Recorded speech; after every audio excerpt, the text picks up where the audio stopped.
শুনো, আগামীকালকে আমার মেয়ের এনগেজমেন্ট, বুঝছো? খুব ভালো জামাই পাইছি মাশাআল্লাহ। জামাল, ওয়ালাইকুম আসসালাম, ভালো আছো? শুনো, আগামীকালকে আমার একমাত্র মেয়ের এনগেজমেন্ট, ফল নিতে হবে। এক কাজ করো, এই যে কমলা দাও 5 কেজি, এইটা 5 কেজি। কখন থেকে আইসা ডাকতেছি শুনে না, ধর মাছটা ধর। গরুর মাংস কোন? আরে গরু মাংস পাঠাই দিতেছে, দেখাই দিয়া কাইটা সুন্দর করে পাঠাই দিবে, যাও। ফলমূল কোন? ফলমূল আসতেছে, ঘি আনছো? আনছি সব আনছি। মারে, এই দুপুর বেলা কোথায় যেতেছি? বাবা, আমার একটু ইম্পর্টেন্ট ক্লাস আছে তো, আমি একটু ক্লাসটা করে আসি। আচ্ছা ঠিক আছে, যা। তো ছাতি নিছিস সাথে, যে রোদ। হ্যাঁ নিছি। পানির বোতল নিছিস? সব সব।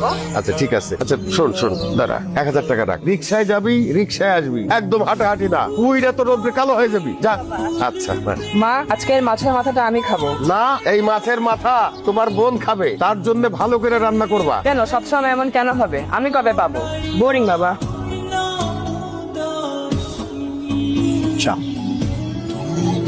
তীব্র গরমে চা কে খায়? বেশে সব খায়। মানে আইসক্রিম কোথায় তৈরি হয়েছিল জানো? সেটা জানাটা কি এখন খুব বেশি জরুরি? হ্যাঁ। ইমন, কালকে আমার এঙ্গেজমেন্ট, তুমি কি আমার সাথে ফাইজলামি করছো? কবে এঙ্গেজমেন্ট? কালকে। তুমিই বলো যে এই সময় এসে আমি এখন তোমাকে কি বলবো? ভালোবাসবো আমাকে। আসো। ফাইজলামি না, আমার মাথা একটু কাজ করতেছে, তুমি একটু বলবা? আমার বুকটাকে নিজের বালিশ মনে করে এখানে মাথা ভালোবাসি না দুজন দুজনকে। যাবে আর আমরাও শ্বশুর শাশুড়ি হয়ে যাচ্ছি। ঠিক কয়েকদিন আগে চলো পায়ে মেয়েটা হাঁটা শিখে, আর সেই পা নিয়ে বাড়ি ছিটছে। এই নিয়ে তুমি মন খারাপ করো না তো, মেয়ে বড় হলে শ্বশুর বাড়িতে তো দিতেই হবে। দেখো জান। আসসালামু আলাইকুম। ওয়ালাইকুম আসসালাম। কি খবর মিয়ারা? খবর কি তোমাকে? ভালো আছি। আচ্ছা শোনো, আমার মাইয়ার তো বিয়ে ঠিক হয়ে গেছে মাশাআল্লাহ, পাত্র খুবই ভালো, দেখতে যেমন অবস্থাও ভালো। 10 তারিখে বিয়ার দিন তারিখ ঠিক হয়েছে, তোমাকে সময় দেওয়া আসবা, কিন্তু কি কও না কও। তো মাইয়ার অন্য কোনো জায়গায় সম্পর্কটা মুখ আছে কিনা একটু আরে বলবেন? দৌড় মিয়া বংশের মাইয়া লাখে একটা, এই ধরনের কোনো ঝামেলাই নাই। ঠিকই কইছেন, মিয়া বংশে তো কোনো ঝামেলা নাই। তুই গ্যাস ওয়ার্ক করছিস না? বলে টান দিস, হ্যাঁ? তুই যদি হাতটা দেয় থামবি না। ভাই টেনশন নিন না, ভাবি ফিলার কত বুঝতে তো ভাই ভালো লাগছে।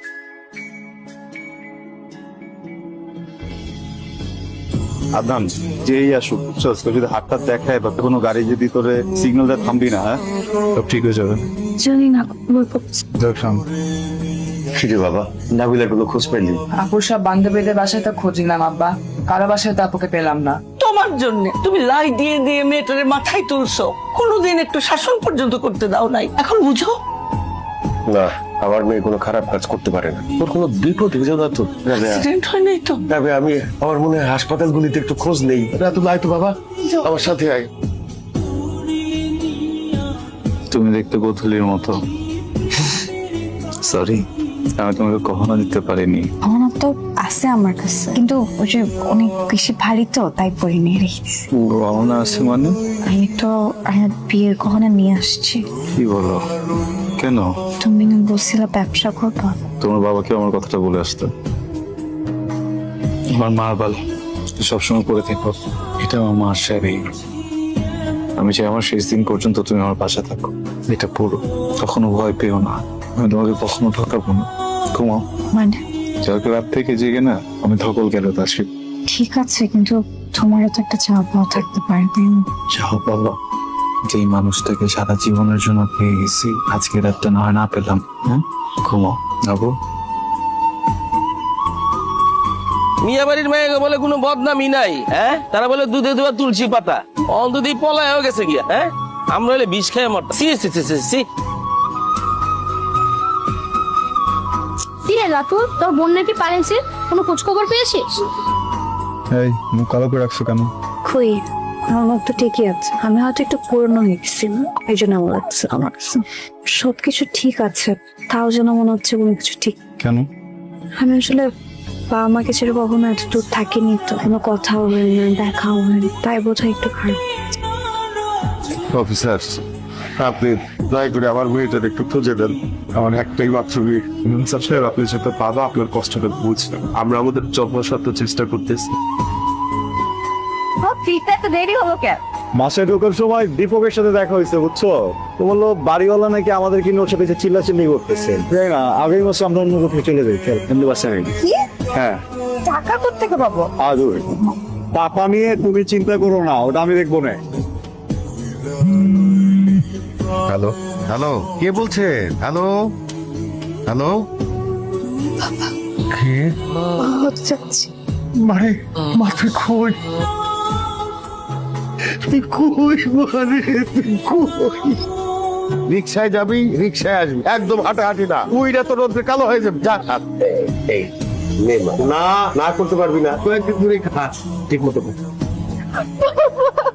এমন কি হয়েছে? আমার কাছে কি হলো কিছু বলো। আমি কিছু বললে সেটা কি ওদের ভালো লাগবে? ঠিক আছে, দেখ ভালো লাগে কিনা। তুই মাত্রই জেনেছিস তুই কনসিভ করেছিস, তোর বাচ্চা ছেলে হবে না মেয়ে হবে তুই এখনো জানিস না। তোর বাচ্চার কোনো শেপই হয় নাই, তোর বাচ্চার জন্য তুই এখন না। ঠিক আছে, তোরা দুইজন আমাদের এখানে থাক, তোদের সমস্ত ভরণ পোষণ আমার। তোর বাচ্চা ডেলিভারি হবে, 1 বছর পর্যন্ত তুই তোর বাচ্চার সঙ্গে থাকবি, তার লালন পালন করবি। 1 বছর পরে তোদের বাচ্চাকে আমাদের এখানে রেখে তোরা চলে যাবি। কি বলতেছেন আপনি এগুলো? আপনি আপনি আপনি আমার সন্তান নিয়ে কথা বলতেছেন, আমি এটা কোনো খেলার কথা বলতেছেন না যেটা আমি আপনার কাছে রেখে চলে যাবো। পৃথিবীর কোনো বাবা মা পারবে তার সন্তানকে রেখে থাকতে? কেন সম্ভব না? তোমরাই তো আমাকে শিখিয়েছো। তুমি কি ভুলে গেছো যে আমি একজন বাবা, আমার একটা সন্তান আছে, সেই সন্তানকে তুমি আমার কাছ থেকে ছিনিয়ে নিয়ে গেছো। তুমি কি ভুলে গেছো?